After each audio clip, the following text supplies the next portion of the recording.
மாவட்ட ஆட்சியர் அலுவலகத்துக்கு பக்கத்தில் அந்த மூத்திர சந்தில் போராட்டம் நடத்துங்க, உங்களுடைய வலிமையை, உங்கள் போர்க்குரலை, உங்கள் போர் பரணியை பாடுங்க அப்படின்னு சொல்லி இருந்த கிரேட்டர் சென்னை போலீஸ் இப்போது உடனடியாக நீங்கள் வந்து வள்ளுவர் கோட்டையில் போய் உங்கள் குப்பாடை போடுங்க அப்படின்னு சொல்லியிருக்கிறாங்க. இதனால் வந்து போர் பரணி பாட வேண்டிய பெரிய பெரிய தொண்டர்கள் எல்லாம், பெரிய பெரிய தலைவர்கள் எல்லாம் வந்து பல்வேறு தேர்தல் வேட்பாளர்களை, களம் காண்கின்ற வேட்பாளர்களை நேர்காணல் செய்வதற்கான சென்றிருக்கிற காரணத்தினால உடனடியாக கூட முடியவில்லை. இருந்தால் கூட இந்த கூட்டம் அப்படின்றது இந்தியா முழுக்க தேர்தல் ஜனநாயகத்தை நம்புகின்ற கூட்டம். மிக குறிப்பாக வந்து தேர்தல் ஆணையம் நடத்துகின்ற அந்த ஓட்டு பெட்டி மீது நம்பிக்கை வைத்து தேர்தலை கணங்காண்கின்ற கூட்டம்.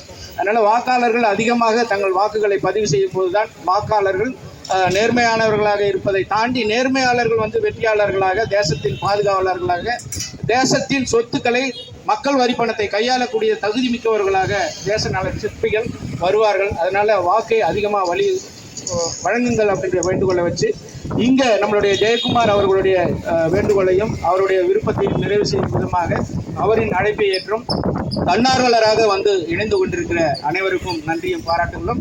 மிக குறிப்பாக இங்கே 10 பேர் இருக்கோம், ஆனால் 100 காவல்துறை இருக்கிற மாதிரியான ஒரு பிரமிப்பு. ஏப்பா நான் பாரத பிரதமர் ஆகிட்டேனா அப்படின்ற ஒரு மகிழ்ச்சி.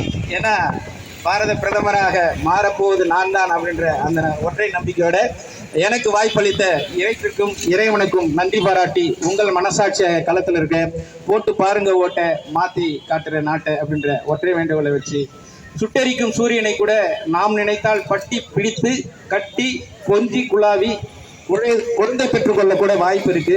நம்பிக்கை ரொம்ப முக்கியம். அந்த நம்பிக்கையோடு வீறு நடை போடுவோம்.